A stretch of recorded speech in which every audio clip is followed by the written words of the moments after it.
Hello and welcome back. I hope you have enjoyed your Thanksgiving. Welcome back today to Two Tall Guys Talking Sales. We're your hosts. I'm Kevin, And I'm Sean. and we're glad you're here. Today, we're going to break down a new issue, one we haven't talked a lot about on this podcast, but we have in other podcasts or other broadcasts. We're going to talk about sales dashboarding. But for the purpose of this discussion, we're going to keep this to about 15 minutes, hit some highlights, and dig in. So hopefully you can take some of this information away and apply it to your life and your revenue scaling. Sean, let's get started. Yeah, I love this topic. In fact, as you said, we've talked about this in our CEO workshop series, which is a monthly series that you and I do. We have a guest on that because it goes for an hour. We kind of dig into a topic even more. We have slides. It's not just the two of us talking. And we talked about one of the 10 analytics that you should have for a dashboard to dictate success. And I think this is a really, really important topic, and I think it bears talking about here in this session as well. So this will be fun. I think that there's 10 things, but at high level, your dashboard needs to communicate to your executive leadership what's going on. But you also need a dashboard, and we didn't really talk about this too much in our workshop. You also need a dashboard for sales managers and sales people so that they know that they are on track for sales success as well. Completely agree. And the dashboarding, now before your eyes glaze over, right? Dashboarding actually helps you work on your business, not just in your business. And the one thing I say this a lot when I'm talking about CRMs as well. Dashboards are not meant to be hammers looking for nails. Dashboards are guides and scoreboards so people know when to celebrate, right? Right. So when I think about dashboards, the ones that I find most effective are ones that cascade from the board level down to the practitioner. They're the ones who incorporate not only the company's strategic goals, but also relate directly to the person doing the work. What is their role in the process and how are they impacting the process? I agree. And I'm going to lean into that a little bit because I thought you brought a really good point. It's about how to celebrate success, because if you can't actually describe what success is in your organization, then you're going to have a hard time building a dashboard. And it can't just be revenue. So that's the easy one. Let's just kind of knock that one out right at the beginning. Yeah, we closed the deal. Let's celebrate. And it's on the dashboard. That's all great. But what are the things that actually drive revenue to happen? And those are the things that you kind of want to have in this dashboard. That's why we say major determinants of sales success, because it's got to be more about what are those things that we do every day or every week that actually create that order, that make that order come in, make the right kind of order come in, make the most profitable orders come in, and maybe don't let those unprofitable orders come in. In fact, let your unprofitable orders, let them go to your competitor. Let them be unprofitable, right? So we talk about that a lot. So let's make sure that's the right kind of orders for your company. Yes. So, Sean, why don't we give people, so dashboarding can be somewhat of a big concept. You can start talking about analytics and predictive and prescriptive, and you can get into all the insights. So let's kind of give them how would we do it if we woke up in your shoes kind of approach. So I can start with this. My approach to dashboarding is really important to do data capture. So if you're not capturing data, there's no way you can dashboard it. So when I'm working with sales organizations, I talk about the leading indicators, and I agree completely with you that, yeah, you've got a revenue number, you got the end of the game score, the box scores kind of stuff. That's after the fact, that's a lagging indicator. But the things I'm most concerned with are not the number of dials you did, not the number of emails you sent, but I really focus heavily on the first conversations. How many of those did you have? If you have a product and software that you may need to demo something, or site visits or a walkthrough, some sort of initial first meeting where you start to understand the problem the client is trying to solve or the prospect's trying to solve. So measuring those. I agree. In fact, I think you could do a dashboard on all of the big factors in the whole sales process. You just talked about how many demos did we do, how many proof of concepts, if that's valuable in your world. How many of those did you do? And that's an important thing to track because it's probably a manpower issue, especially in some of those cases. But let's kind of, and we don't want to, this isn't about marketing, it's about sales. Two tall guys talking sales. But how many leads actually are coming into the funnel as well, right? So how many new opportunities, how many, just cold leads did we do? How many networking events did our salespeople go to, or did our non-salespeople go to? Because this doesn't have to be just about sales, because everybody in our clients, because our clients are small, everybody in our clients sells, right? We all interface to the outside world. So let's talk about that. I love that you brought the networking piece. So one of the things I track on the reps that work for me, I track on their dashboards, is how many events did you attend? For a long time, I tracked how many hours you were spending doing the networking, but I realized that for the type of outcomes I was looking for from them, I recognized that the types of events were more important, that you're doing the networking work. Breakfast, lunch, dinner, in person, virtual, drinks, whatever the capability is for the person is what we like to focus on there. But for talking about the big chunks, what are we really looking for out there? We talked in this, actually in our CEO workshop series about networking and why that's and how that's valuable. But lean into that a little bit more for me. Yeah. So networking is incredibly important. And I say this to a lot of my clients. I may have said this on this podcast series.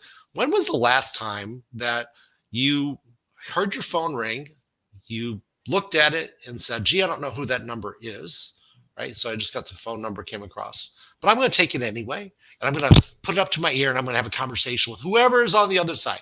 And the person on the other side is some salesperson selling something.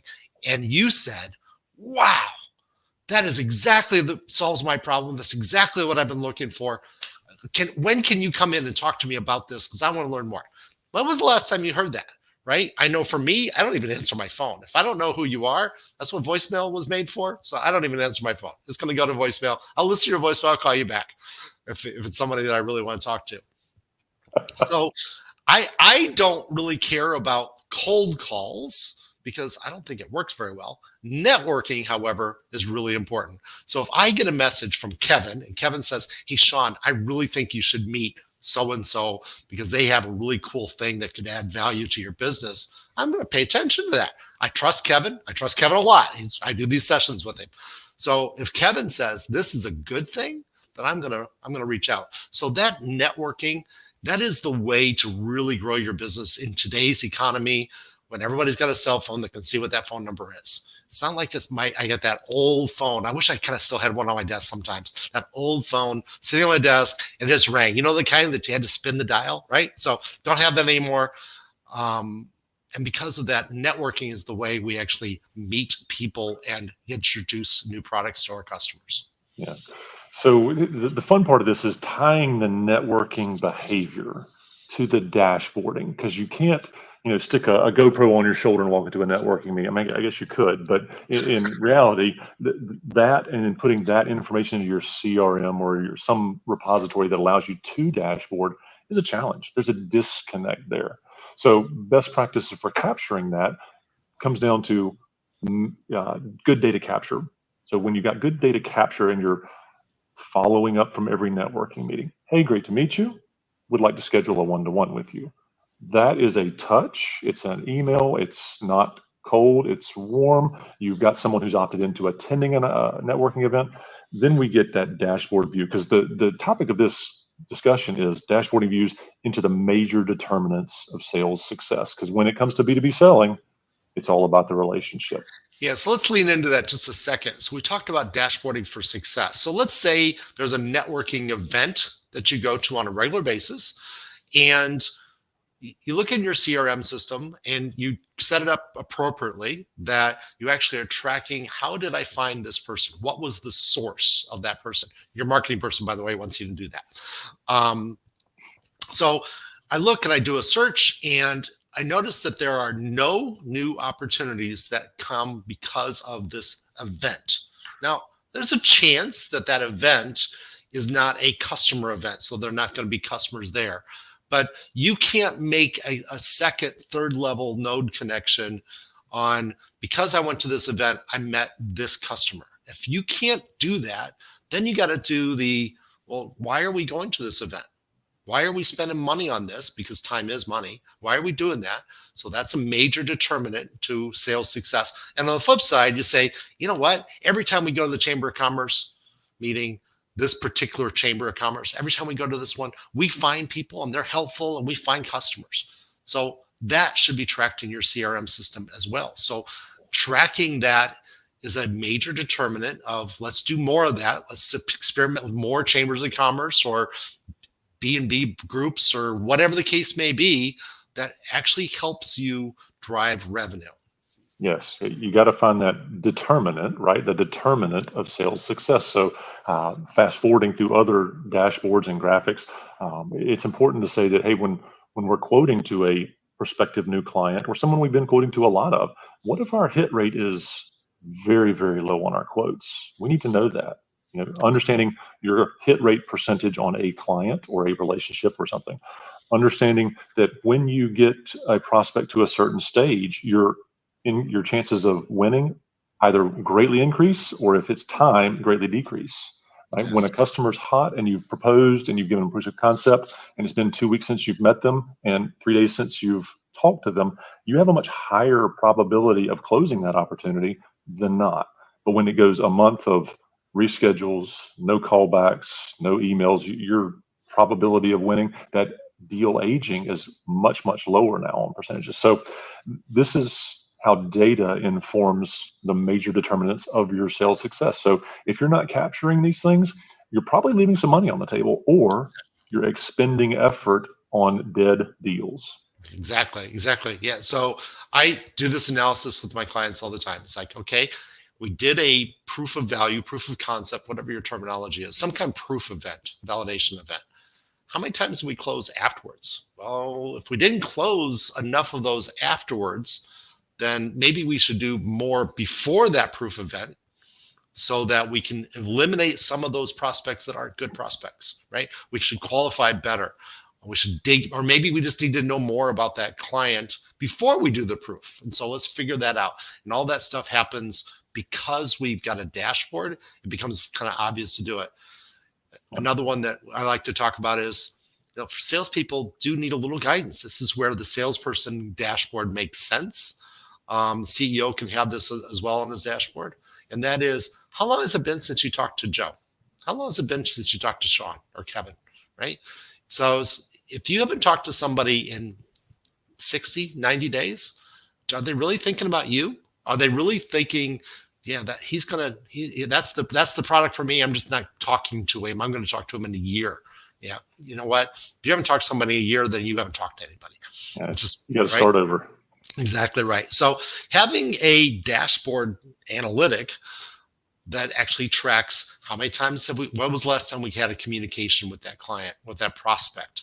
Because if we're not talking to them, then we're just not talking to them. Yep. Yeah.